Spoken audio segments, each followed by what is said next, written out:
What would you like to do if money were no object? How would you really enjoy spending your life?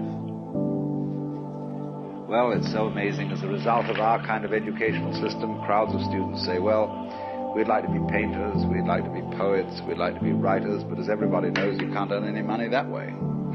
Or another person says, well, I'd like to live an out-of-doors life and ride horses. Well, they say, do you want to teach in a riding school? Let's go through with it. What do you want to do? When we finally got down to something which the individual says he really wants to do, I will say to him, you do that. And forget the money.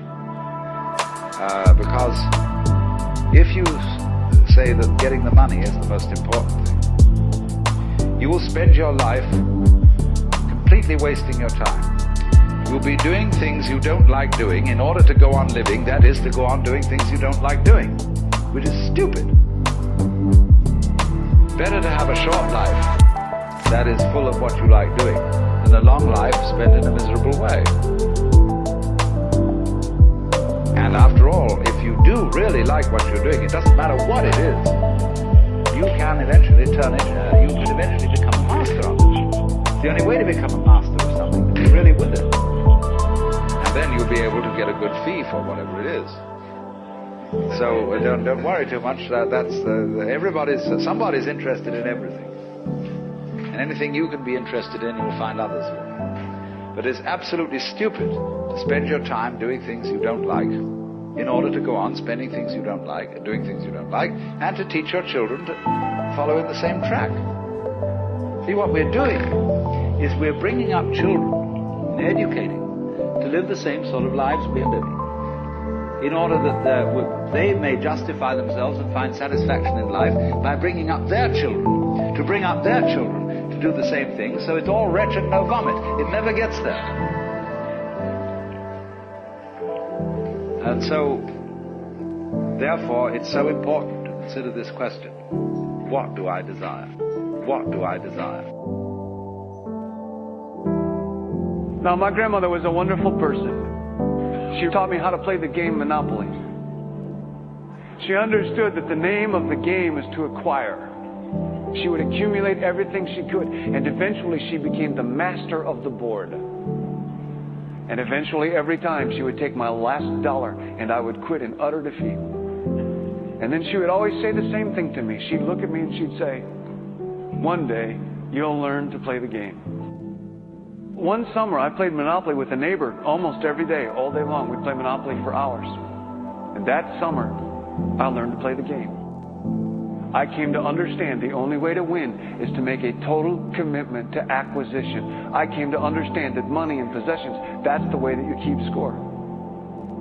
And by the end of that summer, I was more ruthless than my grandmother. I was ready to bend the rules if I had to win that game. And I sat down with her to play that fall. I took everything she had. I destroyed her financially and psychologically. I watched her give her last dollar and quit in utter defeat. And then she had one more thing to teach me. Then she said, now it all goes back in the box. All those houses and hotels, all the railroads and utility companies, all that property and all that wonderful money, now it all goes back in the box. I didn't want it to go back in the box.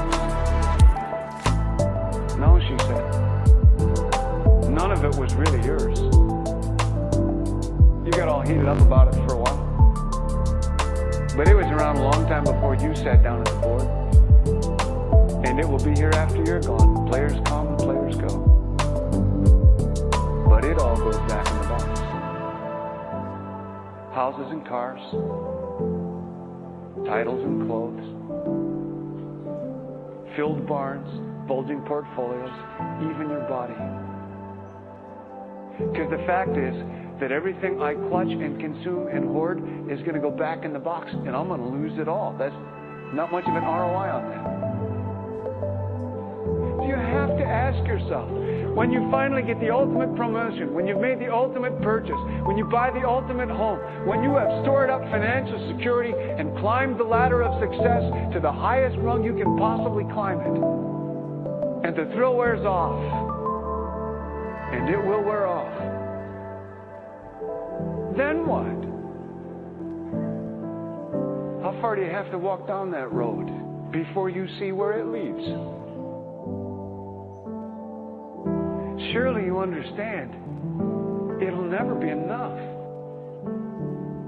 So you have to ask yourself the question, what matters?